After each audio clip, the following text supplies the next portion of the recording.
The town of Cedar Ridge, Montana, was the kind of place that appeared charming on postcards and suffocating in reality. A cluster of timber-framed buildings wedged between the Rocky Mountains and a forest that seemed to lean in a little closer every winter. Population 847.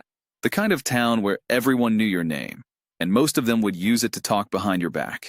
Max knew this town as a series of smells and shadows. He knew the back alley behind Patty's Diner by the grease-soaked warmth that sometimes, when the wind was kind, drifted as far as the condemned building where he slept. He knew the hardware store by the rusted iron scent of the bins out front, and the pharmacy by the sharp chemical sting that made his nose itch. He knew the sheriff's department by something else entirely, by fear. Not his own, precisely. By the residue of fear that clung to its walls like old paint, the dried sweat of handcuffed men, the acrid ghost of tear gas, and underneath it all, something sweet and rotten, like meat left too long in a warm room. He had been beautiful once. The photograph still existed somewhere, a young German shepherd, black and tan and perfectly proportioned, standing at parade rest beside a uniformed handler in a desert that baked under an indifferent sun. Sergeant First Class Daniel Holt of the 75th Ranger Regiment had named him Max, and for 6 years that name had been synonymous with purpose. Max had cleared buildings in Afghanistan, tracked insurgents through the mountains of Kandahar, and once, the memory surfaced sometimes like a splinter working its way through skin, had dragged Daniel's unconscious body 50 meters through rifle fire before his left rear leg had been shattered by a bullet that had intended to do much worse. They had sent him home with a citation and a titanium pin in his leg and a brain rewired by years of violence. Daniel had promised to keep him forever. Daniel had died of a heart attack 8 months later, at 41 years old, in the kitchen of his house in Billings. His relatives had descended on the property like crows on a carcass, and Max, aging, three-legged in functionality if not in number, prone to trembling at loud sounds, not exactly a resale item, had been loaded into a pickup truck and driven 4 hours north to Cedar Ridge, where he had been pushed out onto a dirt road with a perfunctory pat on the head. That had been 11 months ago.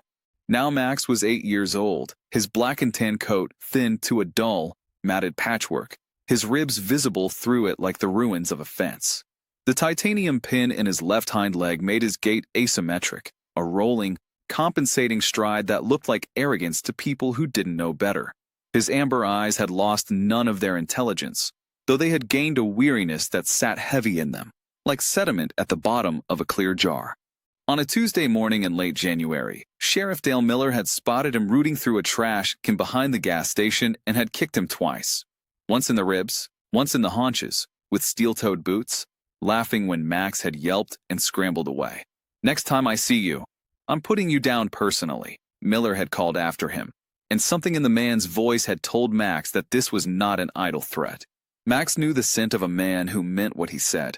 Miller smelled like gunpowder and something sugared and wrong, like antifreeze, and his cruelty had the practiced quality of long habit. Arthur Calloway lived in a cabin on the forest's edge, 3 miles from town, at the end of a gravel road that the county had given up maintaining after his wife had died. He was 55, but moved like 70 on bad days, which were most days. He had served 20 years in the Army, 2 tours in Iraq, 1 in Afghanistan, and had come home with a Purple Heart, a medical discharge, and a silence so deep it had a sound of its own, like the inside of a seashell pressed to the ear. His wife, Carol, had understood the silence. His daughter, Sophie, had been too young to understand anything except that her father sometimes woke up shouting at 3 in the morning and that he always held her too tight when he hugged her, as if he expected her to be taken away. A drunk driver on State Road 12, on a wet November night 3 years ago, had taken them both. The silence after that was a different kind, not the silence of a man who had learned to keep things inside, but the silence of a house where the clock had stopped. The storm had been coming for days. Max had felt it in the pressure behind his eyes, in the way the birds had gone quiet and the squirrels had disappeared. He had found a marginally better shelter, a culvert pipe at the edge of the municipal park, and had been conserving energy when the first flakes began to fall. By dusk, visibility had dropped to 4 feet. By midnight, the thermometer outside Miller's heated cruiser read -14 Fahrenheit, and it was still falling.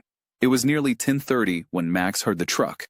Not from the road, from the forest trail that led north toward the old Brennan logging camp, a trail that hadn't seen traffic since the mill closed 8 years ago.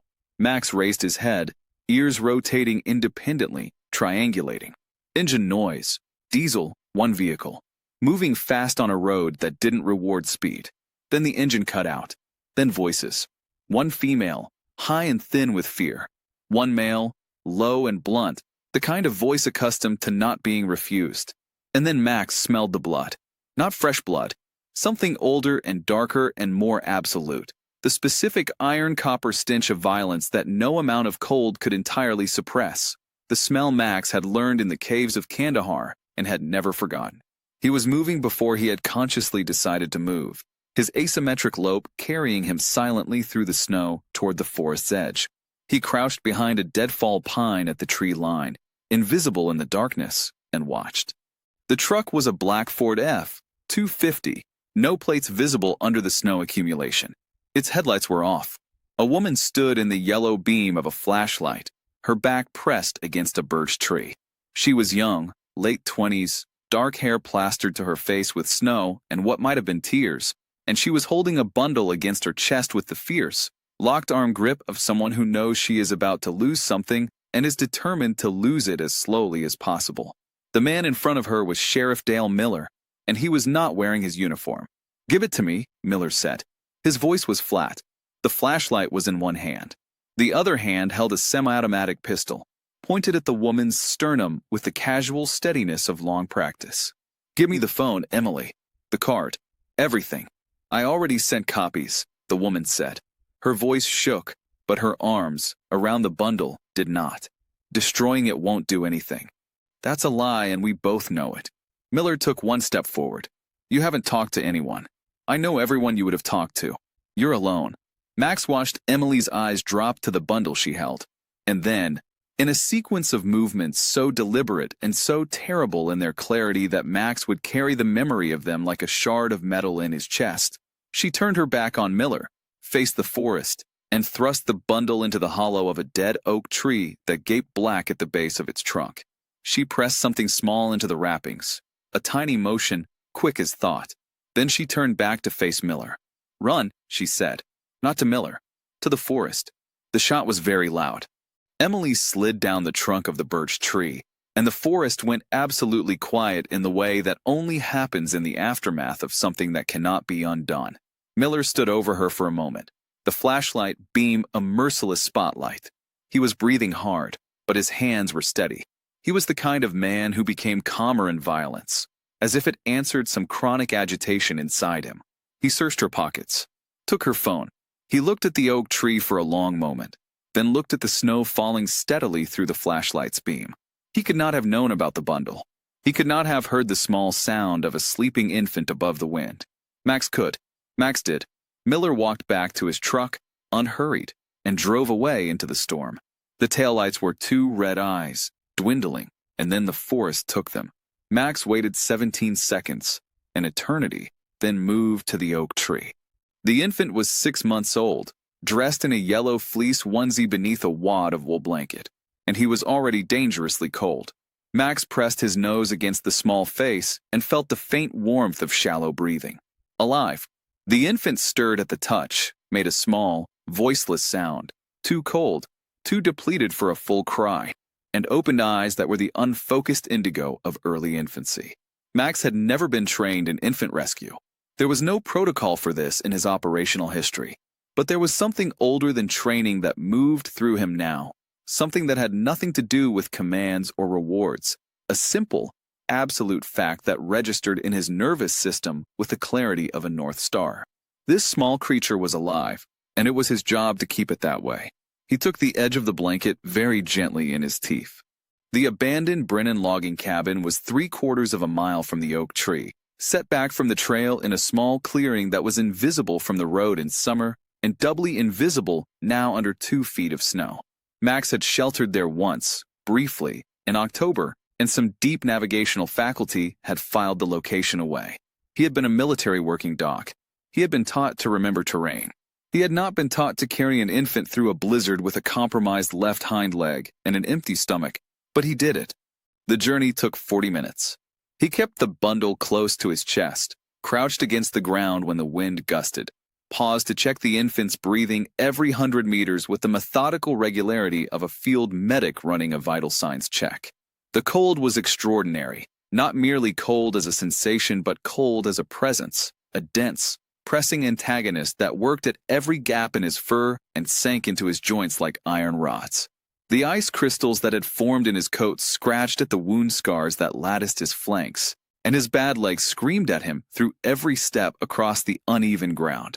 The ice that cracked beneath his paw pads was sharp enough to draw blood, and each breath he drew felt like swallowing broken glass, rattling down into a chest that was already burning with cold. But somewhere in the architecture of his body, deeper than the pain, there was the warmth of the small thing against his chest, and he moved toward the shelter the way he had once moved through mortar fire in Kandahar, not unafraid, but undeterred, because the fear and the doing existed in entirely separate rooms of his mind. He did not stop. His mind was not organized around stopping. The cabin door had lost its lower hinge and hung at an angle, leaving a gap wide enough for a large dog to push through sideways.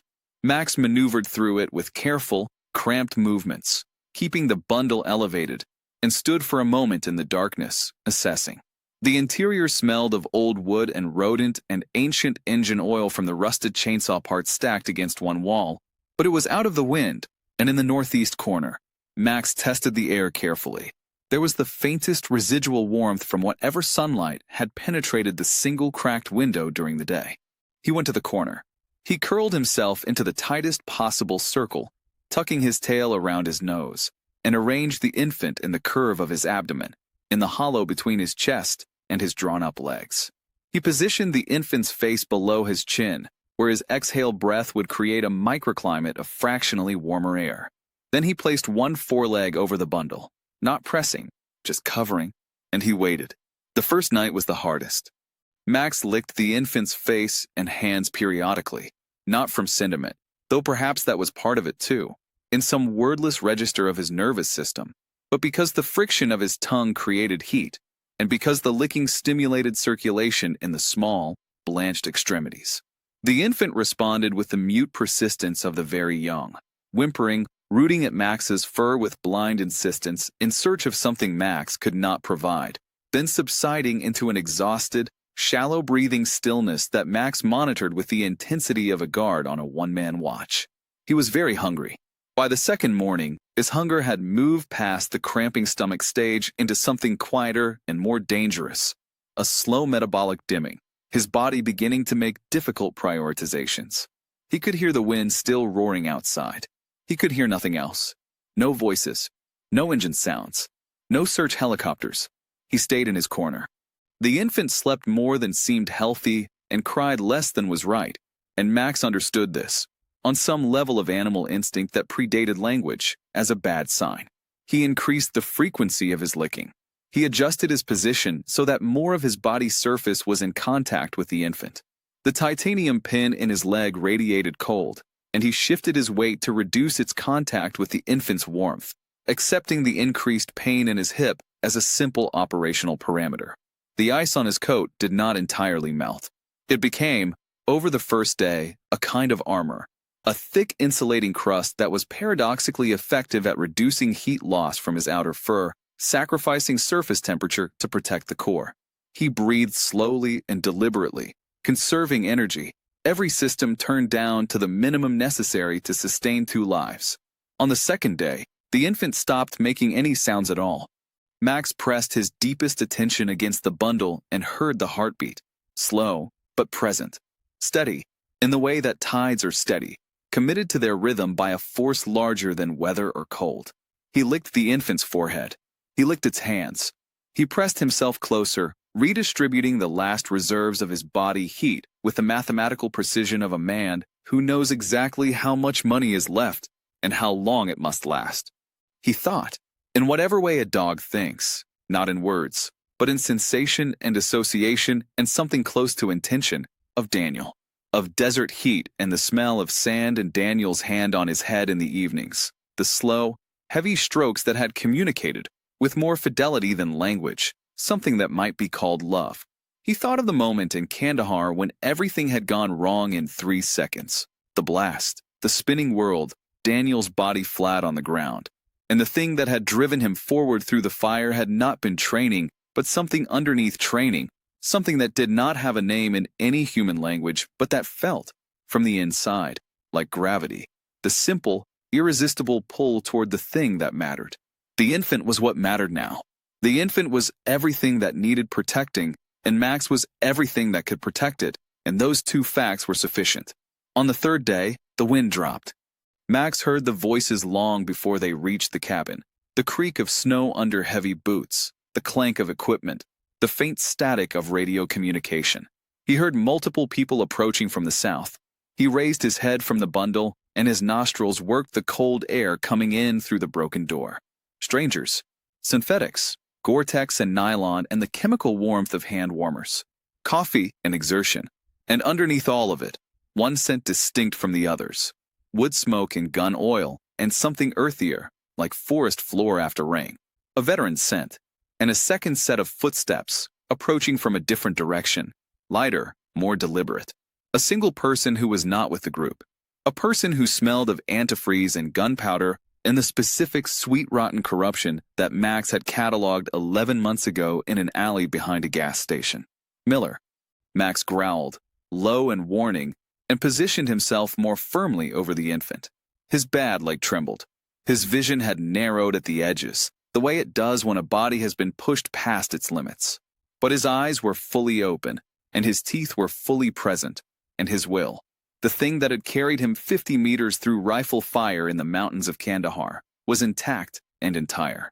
The cabin door scraped open. The Cedar Ridge Emergency Operations Center was located in the basement of the town hall, which was also where they stored the Christmas decorations and the boxes of unclaimed lost and found items from the bus station. And the combination of tinsel and crisis gave the space a surreal quality that nobody mentioned because there was no time. Emily Chun had been reported missing by her landlady on the morning after the storm, when her door had been found hanging open and her car had been found in the parking lot with the engine dead and 2 inches of snow on the windshield. Her 6-month-old son, Lucas, called Luke, had not been in his crib. The temperature that night had hit -22 Fahrenheit. The search coordinator, a state police sergeant named Vickers, had done the calculation privately and kept it off the whiteboard. An infant, unprotected, in -22 cold. Survivability window without external heat source, 2 hours. Maximum. It had been 18 hours since the landlady had last seen lights in Emily's apartment. Sheriff Dale Miller had arrived at the operations center at 7 that morning with coffee for everyone and a broad, practiced solicitude that he deployed like a tool. He had organized search grids with efficient confidence, deployed his deputies in patterns that covered the roads and the residential areas and the hiking trails, areas where a young mother with a baby might plausibly have gone, and carefully left unassigned the old logging trail that led north toward the Brennan camp. He had cited the trail's inaccessibility in the storm as justification, and nobody had challenged him because he was the sheriff and because they were all too frightened and cold to think clearly. Arthur had arrived late because the gravel road to his cabin had drifted over and he had spent 2 hours digging out his truck with a hand shovel. He had heard the alert on the emergency radio he kept on his kitchen counter, the one remaining concession to human connection in a house from which he had otherwise retreated, and had come without being asked, signing in as a volunteer with the quiet authority of a man who expected to be useful. He had read the grid map for 3 minutes, standing in the corner of the operations center with a cup of coffee going cold in his hand, and had seen what Miller had left out. The Brennan Trail, he said to Doug, the team leader, quietly enough that Miller, across the room, couldn't hear. Miller says it's inaccessible. Miller hasn't been up that trail in 20 years. There's a culvert crossing at the half-mile mark that stays passable because the creek runs warm. I've been through it twice this winter with snowshoes. Doug had looked at him for a moment, weighing the institutional authority of the sheriff against Arthur's 20 years of reading terrain, and had then said quietly, "Take it. Alone. Don't radio unless you find something." Arthur had put on his snowshoes at the truck and headed north into the thinning storm, moving with the measured, ground-eating pace of a man who had once humped 60 pounds of gear through the Keringal Valley and knew how to treat distance as a negotiable rather than a fixed quantity. He had not told anyone where he was going. He had been walking for 40 minutes, following a trail of signs so subtle that they were almost imaginary. A disturbed patch of bark on a birch tree at the wrong height for a deer, a depression in the snow that might have been a large paw print, the faint, sweet ghost of something biological in the crisp air when he saw the cabin through the trees. He stopped 20 meters from the door. His hand found the handle of the utility knife on his belt without conscious thought, an old reflex, automatic as breathing. Something had been here. Something with 4 paws and significant mass, judging by the tracks that led from the forest to the broken door and did not lead out again. Something was still here. He heard, then, very faintly through the cabin's rotting walls, a low, continuous growl. Arthur pushed the cabin door open with his forearm, keeping his other hand free, and swung the beam of his headlamp into the interior. The image that it found would stay with him for the rest of his life, arriving without warning in the years that followed. On ordinary mornings over coffee, on slow afternoons watching Luke sleep, on the particular kind of quiet winter evenings that had once been unbearable, arriving not as trauma, but as something closer to grace. The sense of having once been permitted to witness something that most people never see.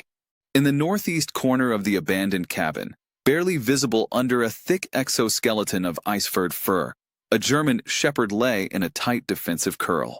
Its body was an architecture of pure sacrifice.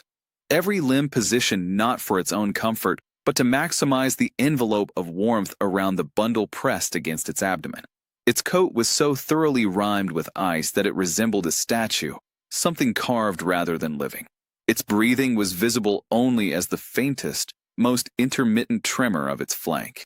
Ice had matted the fur in rough, crystalline ridges along its spine and collected in the hollows of its haunches, and the cold had sculpted it into something that looked less like a dog than like a monument to stubbornness, to the refusal of a body to yield before its work was done. And in the crook of that frozen body, alive and breathing, was a baby in a yellow fleece onesie. Arthur stood very still for 3 seconds.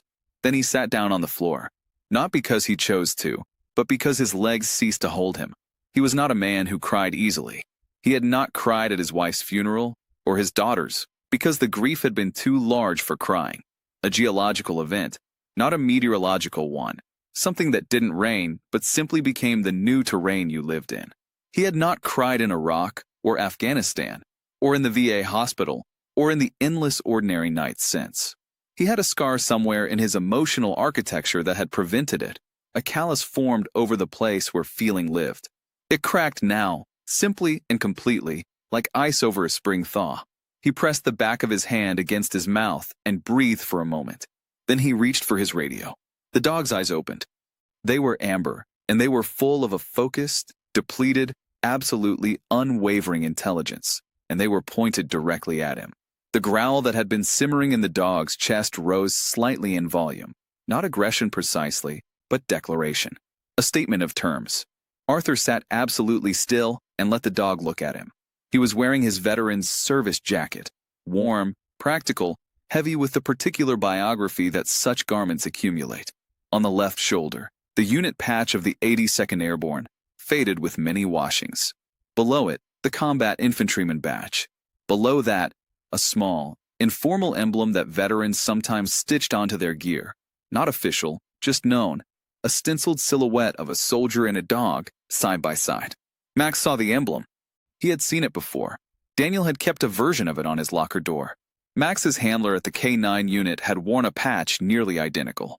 The smell of the man, wood smoke, gun oil, exhaustion, grief, the specific metallic undertone of someone who had been in places where the ground was not safe, confirmed what the emblem suggested.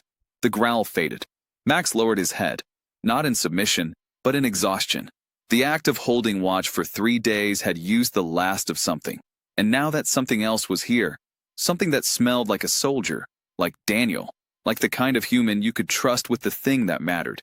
He could let go. Arthur crawled forward on his hands and knees, slowly, talking the whole time in a low, continuous murmur, the way he had learned to approach traumatized animals in his search and rescue work. Just sounds, just presence. Just the simple message that he was here and meant no harm. He reached the corner. He reached out one hand, palm up, and let it rest on the ice-crusted fur of the dog's flank. He could feel, beneath the ice and the matted coat, the dog's heartbeat. Slow, determined, still there. "Hey," Arthur said. His voice was completely wrecked. "Hey, buddy, I've got them. I've got them both." He reached into the crook of the dog's body and lifted the infant, and Luke blinked up at him with the dazed, conserving focus of someone who has spent a long time just surviving. The baby's hands were cold, but not dead cold. Arthur pressed them against his own chest, inside his jacket, and felt the slow warmth begin to transfer. He was pulling out his radio when he heard the boots. Not the soft crunch of snowshoes, the deliberate, even stamp of someone in winter combat boots who knew exactly where they were going. Single set of tracks, coming from the west, not the south, on a route that had avoided the main trail entirely. The door opened. Dale Miller stood in the doorway with his service weapon drawn and his flashlight in his left hand. And when the beam found Arthur and the baby and the dog, the expression on his face went through 3 distinct phases in less than a second: surprise, calculation, and resolution. The resolution settled into something that looked like professional concern and was not. "Calloway," he said. "Thank God. I got separated from the main team. I was worried." He holstered the weapon in a smooth, practiced motion. "Is the baby alive?" "Yes." "And the dog?" Miller's eyes moved to Max. "Jesus. That thing looks half dead." He put his hand back on the holster. "Might be the merciful thing. Leave the dog alone." Arthur's voice was flat. "Arthur." Miller's voice shifted into its official register, reasonable, paternal, the voice of someone who administered the law and knew better than civilians what the law required. "That animal is suffering, and we don't know if it's rabid. The protocol for a stray that's attacked, it didn't attack anything." Arthur looked at Miller directly. "It saved the baby." Something moved in Miller's eyes. Not quite a tell. He was too practiced for tells, but a slight recalibration, a fraction of a second's reassessment. Then he smiled, and the smile was warm and entirely false. "Of course," he said. "Of course it did. Still, regulations require." He took one step forward, drawing the weapon again. Max erupted from the corner. It was not the explosion of a healthy dog. It was something more frightening than that. It was the eruption of a dog running on empty, a dog whose body had nothing left except the bright, absolute wire of its will, and which had recognized, in Miller's scent and in the specific quality of Miller's movement, the man who had fired a gun into a young woman in the snow. Gunpowder, antifreeze, blood, faint but indelible, still on Miller's boots where the snow had not entirely cleaned it. Max's bad leg failed him in the leap. He hit Miller's forearm instead of his gun hand, not with the crushing bite of his prime year's strength, but with enough force to knock the weapon sideways. And then Miller's elbow came down on the side of Max's head with brutal force, and Max was on the floor, and Miller was bringing the weapon back around. Arthur moved. He had not thrown a punch in 4 years, but he had been throwing them for 20 years before that, and the muscle memory was intact. He hit Miller across the wrist with the rigid edge of his forearm, a disruption, and Miller's shot went into the rotting floorboards as Arthur grabbed the baby with one arm and seized Max's scruff with the other and went through the broken door sideways like a man who has done this before and knows that momentum is life. The cold outside was a wall, a physical fact, but Arthur had his jacket open and Luke pressed against his chest inside it, and he was running before he registered the decision to run, running the way he had run through the streets of Fallujah, not away from something, but toward the next available position. Max ran beside him, limping badly, his breath coming in ragged plumes visible in the flashlight beam Miller had left trained on the door behind them. "Come on," Arthur said, to Max or to himself or to the forest. "Come on, come on, come on." Miller's voice came from behind them, talking into his radio, controlled, professional, the voice of a man who had done this before.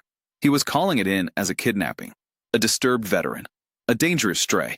His voice was calm because he was, and the calmness of it was the most frightening thing Arthur had heard in years. Arthur ran deeper into the trees. The secondary cave was not on any map. Arthur had found it 3 summers ago while tracking a lost hiker, had noted its position by the topographic landmarks that veterans use instead of GPS. The lightning split pine to the north, the dry creek bed running east-west, the distinctive double-humped ridgeline visible from its entrance, and had never had occasion to use the knowledge until now. It was small, barely large enough for two adults to sit in, but it was dry and out of the wind and deep enough that the ambient rock temperature held it at something north of zero, even in the worst of winters. Arthur had a space blanket in his pack, 2 chemical heat packs, a trauma kit, and 30 hours of compressed training in wilderness first aid. He worked fast and methodically, wrapping Luke in the space blanket, cracking the heat packs and positioning them at the infant's core, assessing pulse and temperature and responsiveness with steady hands that did not shake until they were done. Luke was cold and depleted and dangerously dehydrated. He was also alive, and alive was the whole game. His eyes tracked Arthur's headlamp with slow, intermittent interest. His fingers curled weakly around Arthur's thumb when Arthur offered it. "You're okay," Arthur said. "You hear me? You're okay." He turned to Max. The dog had collapsed just inside the cave entrance and lay on his side, his breathing fast and shallow. Miller's blow had opened a cut above his eye that was bleeding in the lazy, dark way that head wounds do. His bad leg was visibly swollen. His core temperature, when Arthur pressed a hand against his abdomen, was shockingly low, lower than it should have been in a dog that had been maintaining a living infant's body temperature for 3 days. He had been cold for 3 days. He had given everything he had to the infant, and there was very little left. Arthur moved to him. He had a secondary thermal layer in his pack, a merino wool shirt he carried for exactly this kind of extended wilderness operation, and he wrapped it around Max's core, tucking it in at the edges, working quickly. He cleaned the head wound with antiseptic from his trauma kit and closed it with butterfly strips, working by headlamp while Max lay still with the absolute, trusting stillness of an animal that has given up the effort of self-defense. He elevated the bad leg with his pack. He sat back on his heels and looked at the dog. Max looked back at him. In the lamplight, the dog's amber eyes were still and deep and held in them something that Arthur recognized because he had seen it in mirrors, in VA waiting rooms, in the eyes of men at the veterans group he had attended for one session and never returned to. The look of someone who has been through too much and is deciding, moment by moment, whether to continue. "I've got you," Arthur said. He put his hand flat on Max's flank, the same gesture he had made in the cabin. "You did your job. I've got it from here." He set Luke down carefully on the space blanket, propped against his pack, and turned to assess the situation. His radio was compromised. Miller would be monitoring the search frequencies. His phone had no signal at this elevation in winter. He had, in the outer pocket of his pack, a personal locator beacon that would broadcast his GPS coordinates to the county emergency office and, depending on who was on duty, possibly to the state police. He had been reluctant to activate it because activating it would bring everyone, including Miller's deputies, to his location. He would activate it in 2 hours. He had 2 hours of planning to do first. He was inventorying his supplies when Max moved. The dog had raised his head and was pressing his nose against the space blanket wrapped around Luke. Not the blanket itself, but the edge of the infant's original swaddling, the wool wrap that Emily had fastened around him in the hollow of the dead oak tree. Max pressed his nose against the inner lining, then looked at Arthur, then pressed again. Insistent, the exact body language of a dog that has found something and is communicating its location. Arthur frowned and looked more carefully at the swaddling. He ran his fingers along the inner lining and felt it almost immediately. A small, hard rectangle no larger than a thumbnail, wrapped in plastic and sewn into the fabric with meticulous, desperate stitches that were slightly different in tension from the rest of the seam, as if sewn in a hurry, by someone who had not had much time. He worked the stitches loose with the tip of his knife. The micro SD card was sealed in a heavy-duty waterproof case and still warm from Luke's body heat. Arthur held it in the center of his palm and turned it in the headlamp beam and thought about what Miller had been looking for in Emily's pockets. He thought about the shot he had heard, reconstructing the sequence of events in retrospect. He thought about Dale Miller's face when he had seen the baby alive. Not relief. Calculation. Emily hadn't been just a frightened young mother fleeing a dangerous man. She had been a paralegal who had spent 18 months quietly and methodically building an ironclad case against the most powerful man in Cedar Ridge, and she had sewn the evidence into her son's blanket before she died, because she had understood, with the clear-eyed pragmatism of someone who has done serious work and knows what it is worth, that the work had to survive even if she could not. "Good boy," Arthur said quietly to Max. Max laid his head down on his forepaws and closed his eyes for the first time in 3 days. Miller moved the way corrupt men move when they've decided to finish something, efficiently, without hesitation, calling in favors in the coded language of small-town authority. By midnight, there were 4-seater Ridge Patrol cruisers on the roads surrounding the National Forest, their lights off, their radios set to Miller's private frequency. The official bulletin described Arthur Calloway as a disturbed veteran who had assaulted a law enforcement officer and absconded with a missing infant. The story was internally consistent and professionally presented and entirely suited to the facts as Miller had arranged them. He had one additional fact that his deputies did not: that Arthur had been a ranger, and rangers did not run unless running was the tactically correct option, and in that case they ran towards something rather than away from it. Miller told his deputies to watch the roads. He went into the forest alone. Arthur had heard them on 2 fronts: the deputies on the roads to the south, obvious as freight trains in the winter air, and Miller in the trees to the northwest, where someone was moving with the deliberate invisibility of experience. Max had been tracking Miller's position for the past 30 minutes, sitting up at intervals despite his injuries, ears rotating, eyes fixed on specific points in the darkness with the 1,000-yard focus of a dog who had learned to see in ways that had nothing to do with light. "He's coming from the ridge," Arthur said quietly, following Max's line of sight. 40 minutes, maybe. He had been preparing for 20 minutes. He was not a violent man, in the sense that violence was not his preference, but he was a man who understood violence very well, who had spent 20 years studying it the way a doctor studies disease, not because he loved it, but because it was real and because you needed to understand real things in order to survive them. He had set 2 non-lethal trip lines across the likely approach routes, simple paracordan deadfall constructions that would make noise rather than cause injury, giving him warning rather than an advantage in a fight he didn't want. He had positioned himself and the baby and the dog at the back of the cave, in the deepest shadow. He had the personal locator beacon in his hand. He had activated it 11 minutes ago. The state police dispatcher who received the signal was a 19-year veteran named Sandra Oakes, who had seen enough in her career to recognize when a signal didn't match the story she was being told. Arthur Calloway's PLB activation in the National Forest in the middle of the night, during an active missing child investigation in which the county sheriff had already filed an assault report against Calloway. Sandra Oakes had been doing this job long enough to know that sometimes the guy the sheriff calls dangerous is not the one you should worry about. She escalated the signal to the state police and, following a protocol that Arthur had no way of knowing existed, to the FBI field office in Billings, which had been conducting a 17-month investigation into the Cedar Ridge Sheriff's Department's possible connections to a regional trafficking operation. Arthur did not know this. He was operating on the assumption that help was coming and might come too late, which was the only operationally sound assumption to make.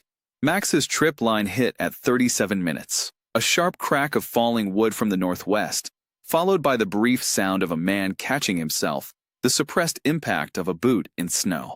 Miller was at 200 meters and closing. Miller entered the cave from the east, not the approach the trip line had suggested, which meant he had heard it and adjusted, which meant he was good, which Arthur had already known. He came in fast and low with a tactical light and a drawn weapon, and his flashlight found Arthur in the back of the cave holding the infant against his chest with one arm and the combat knife from his pack in his other hand. "Put it down, Arthur," Miller said. His voice was completely steady. "This is over." "You killed her," Arthur said. "Emily Chun.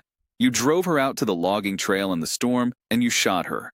I'm going to count to 3. There's a micro SD card in my vest pocket," Arthur said. "It's also with the state police right now, because I activated my PLB 45 minutes ago.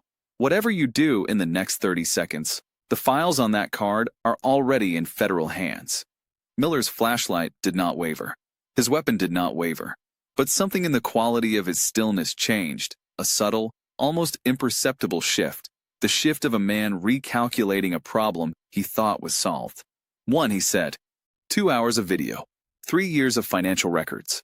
Names, dates, transaction records, shell company structures. Emily wasn't just a witness. She was a paralegal. She had been building a case for 18 months. Arthur kept his voice level. "You made a mistake, Dale. You should have checked her education before you decided she was just a young woman with a baby and a phone." 2. Max moved. He had been lying against the cave wall, 3 meters to Arthur's left, invisible in the shadow past the edge of Miller's flashlight beam. He had been lying still for 50 minutes, conserving the last thin reserves of his strength, his eyes open, his breathing shallow, his whole complicated nervous system organized around the single fact of Miller's position. When Miller's weight shifted to accommodate the shot, a small movement, a barely perceptible adjustment of stance, Max launched himself from the floor. He did not clear the distance cleanly. His bad leg clipped the rock floor on takeoff, and his trajectory was lower than intended, and the sound of the gun going off at close range was enormous in the confined space of the cave. Enormous in a way that hit the specific damaged circuitry in Max's brain like an electric shock, the way it always did. The way every gunshot had hit him since Kandahar, firing the fear-panic-freeze response that had ended his operational career. He had frozen on 3 deployments since the injury. He had frozen in the shelter in October when a backfiring truck had sent him rigid to the floor for 6 minutes. He did not freeze now. He hit Miller's forearm with his jaw clamped shut, and the sound that came from Max's chest when the bullet from Miller's repositioned shot grazed his shoulder was not pain. It was refusal, a deep, fundamental, biological refusal to release, a sound that had nothing to do with training and everything to do with the thing that lives below training in all creatures that have something worth fighting for. He held. He held while his bad leg shook under him and the blood from his shoulder ran down his foreleg and pooled dark on the cave floor. He held while Miller screamed and twisted and drove an elbow down into his wounded back. He held because Daniel was gone, and the forest was cold, and the only thing between this small life and the darkness was the grip of his jaws, and that was enough. It was more than enough. It was everything. Miller was going down under Arthur's weight, and the weapon was skittering across the stone floor, and Arthur had Miller's face against the rock, zip ties from his pack around Miller's wrists. He had prepared them, had known, had been a ranger, before Max finally released. The dog lay down slowly, on his side, in the way that things lie down when they have finished what they came to do. The shoulder wound was bleeding steadily. Arthur looked at it in the failing light of Miller's dropped flashlight and thought, survivable, if help comes fast. He pressed his hand against it, hard. "I've got you," he said. He was crying, he realized.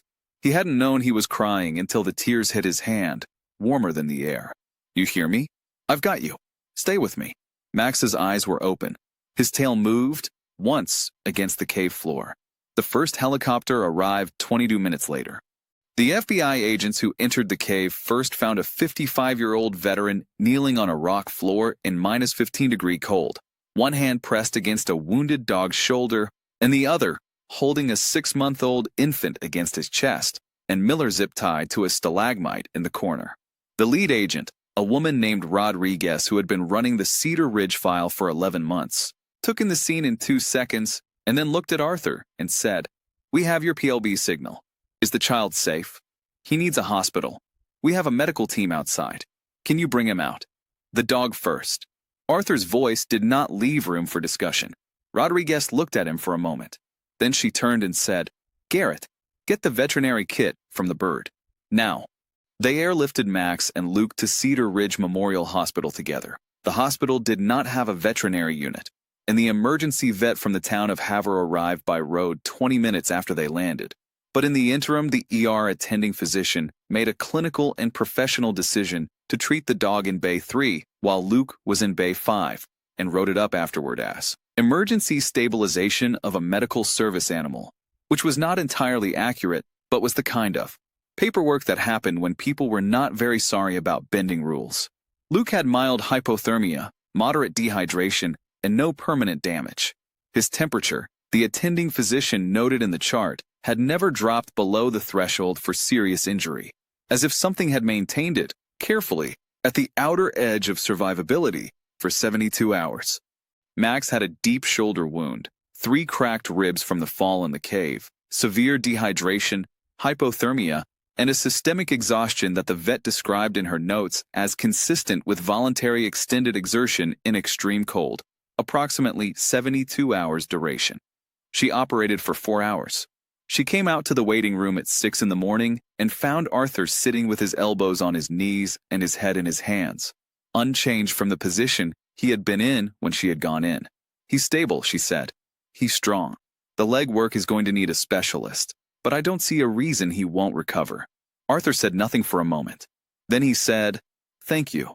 And the two words came out badly, rough as sandpaper, as if they had been locked behind something that had just opened. The vet sat down next to him. She was in her 50s, practical and tired, with the particular compassion of people who spend their professional lives making impossible decisions about other creatures' pain. She looked at Arthur's face, the unwashed grief of 3 days, the redness around his eyes, the veteran's patches on his jacket. "He was protecting the baby the whole time?" she asked. "For 3 days. In -20. Yes." She was quiet for a moment. "He must have been in a terrible state when this all started," she said softly. "The PTSD indicators in his behavior when they brought him in, he overcame them," Arthur said. "When it mattered." Dale Miller was charged that morning with first-degree murder, evidence tampering, obstruction of justice, and 17 additional counts related to the trafficking operation, a multi-county ring that had been using Cedar Ridge's geography and Miller's authority as a transit corridor for 3 years. The FBI press conference was brief and detailed. The micro SD card contained, as Arthur had summarized in the cave, 2 hours of video documentation, 3 years of financial records, and a meticulous, professionally organized file structure that bore the clear fingerprints of someone who had known exactly what kind of evidence would be needed and had gathered it with systematic, unhurried patience. Emily Chun had understood, Arthur thought. She had known the risks and had chosen to see the work through anyway, and when the end came she had made the one decision remaining to her, to hide the truth where the one creature she most trusted could keep it safe. Not in a bank vault or a lawyer's office or a secure server. In her son's blanket, with a stray dog watching from the tree line. Emily Chun, age 28, was recovered from the forest that afternoon.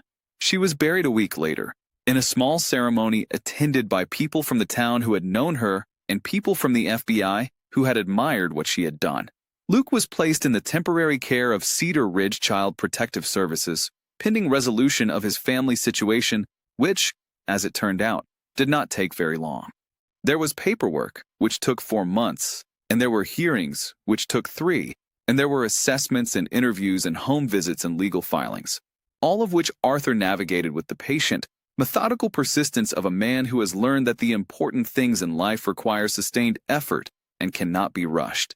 His attorney, a woman from Billings who had heard about the case on the news and called him unsolicited, described him afterward as the most determined client she had ever had, and she had been practicing family law for 22 years. Max came home in February. He walked into the cabin on 3 good legs and 1 bad one, assessed the interior carefully, identified the warmest spot, the rug in front of the wood stove, and went to sleep on it for 14 hours. When Arthur came into the room at dusk, Max raised his head, watched him cross to the kitchen, watched him start the coffee maker, and put his head back down, comfortable, certain of his location, home. Arthur stood with his back to the dog and watched the coffee maker work and thought about the specific quality of that certainty. The way Max had mapped the room in 12 minutes and then stopped mapping it, stopped the perpetual low-grade surveillance of a creature that doesn't know if it's safe, stopped the constant readiness for displacement that Arthur recognized because it was his own posture, the posture he had worn for 3 years since Carol and Sophie, the posture of someone who lives in a place but does not trust it. He turned and looked at Max. Max was asleep, his bad legs slightly extended, his breathing slow and even. Arthur poured his coffee and sat down on the floor beside the dog, close but not touching, and let the silence be the comfortable kind.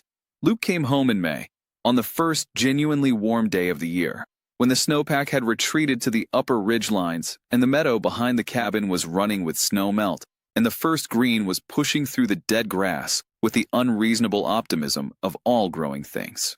Arthur stood in the driveway with the car seat and the diaper bag and the 17 bags of infant supplies that his caseworker had helped him select and thought, briefly, that he was going to fold under the weight of what he was doing, not the physical weight, but the other kind, the weight of maturing again to something small and utterly dependent. Max was sitting next to him. He had been sitting next to Arthur since Arthur had started loading the car, and he was sitting next to him now in the driveway. And when Arthur set the car seat down on the porch step and opened it, Max stretched his neck forward and pressed his nose against Luke's cheek. Luke grabbed a fistful of Max's ear. Max held perfectly still and submitted to this indignity with the equanimity of a dog who has survived considerably worse. And then, this was the thing Arthur would tell people afterward, the thing that made him stop mid-sentence every time and have to collect himself. Max's tail began to move. Not the polite, social tail wag of a dog performing for approval. The slow, heavy, involuntary wag of a creature that is genuinely, profoundly glad. Like a tide returning. Like something that had been waiting a long time to come back. Arthur sat on the porch steps and watched the dog and the baby regard each other. And the afternoon light came through the pine boughs at the angle it only comes at in May in Montana. Golden and specific and full of the particular promise that only survived winters can offer. Not the naive promise of spring before you've seen what winter can do, but the knowing one, the promise that arrives in the body when it realizes, with surprise, that it is still warm. He put his hand on Max's back. The dog leaned into him, slightly, the way dogs do when they are choosing to be close. Arthur had been told, by the VA psychiatrist he had finally agreed to see in March, that recovery from grief and trauma was not a narrative, not a story with an arc that moved cleanly from suffering to healing. It was, she had said, more like learning to carry weight differently. The weight did not disappear. You got stronger, or you redistributed it. Or, sometimes, something happened that changed the nature of the weight itself. He had not been able to explain to her, at the time, what had changed the nature of his weight. He had not had the language for it. Now, on the porch, with the May sun on his face and a baby examining Max's ear with the furious scientific concentration of the very young, he thought he could almost name it. It was the moment in the cave when Miller had aimed and Max had moved. Had moved not from training or from command but from choice, overriding the broken circuitry of his own fear, accepting the pain of the gunshot in real time and not releasing, not yielding, not stopping. And it was the look in Max's eyes afterward. Not triumph, not even relief. Just the clear, simple satisfaction of an animal that had done what it came to do. The same satisfaction Arthur had felt himself, in different wars, in different darkness. The feeling that had not been available to him since Carol and Sophie, because there had been nothing left that mattered enough to be afraid for. There was now. Luke pulled Max's ear. Max made a sound of protest that was entirely theatrical and would have fooled no one. Arthur laughed, a real laugh, the involuntary kind, the kind that came from a place in the body that had been closed for a long time. And the sound of it startled some birds from the pine tree at the edge of the meadow, a sudden, spiraling exit against the blue sky that was, if you were in the mood to receive it, exactly like being released. The following winter, a reporter from the Billings Gazette came to write a story about Arthur and Max and the case, which had by then resulted in the conviction of Miller on all 24 counts and the dismantling of a trafficking network that had operated across 3 counties for 4 years. The reporter, a young woman named Caitlin who was visibly moved by the time she finished her first cup of Arthur's coffee, asked him what he thought had drawn Max to the baby in the first place. Arthur thought about it for a moment. Max was asleep on the rug. Luke was in his high chair conducting a systematic destruction of a cracker with great methodical satisfaction. I don't think it was a decision, Arthur said finally. I think it was just what he was. He was a military working dog. He was trained to protect and to serve and to complete the mission. And then they threw him away, and he was alone and cold and nobody was asking anything of him. He paused. I think when he heard that baby, something in him just answered. The way a muscle answers when you've trained it long enough. He didn't decide to help. He just did what he was built to do. Caitlin wrote something down. And what about you? She asked. What drew you to keep looking when everyone else gave up? Arthur looked at Max, same reason, he said. Caitlin looked at him for a moment, then at the dog, then at the baby with his cracker. The afternoon light was the same as it had been in May, golden and specific, carrying the weight of everything that had been survived. One last question, she said. Are you happy? Arthur thought about this carefully, in the way he thought about all serious questions, with the attention they deserved. He looked at Max, who had opened one amber eye and was watching him with an expression of comfortable, ancient intelligence, The expression of a dog that has found its place in the world and knows, without any need for articulation, that it is the right one. I'm not fixed, Arthur said. Nobody gets fixed. But yeah. He watched Max's tail move once in his sleep, some dog dreams shifting behind his closed eyes. I think I'm happy.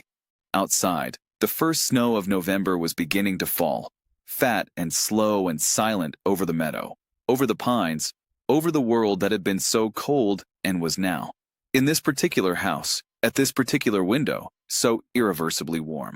The fire in the wood stove ticked steadily.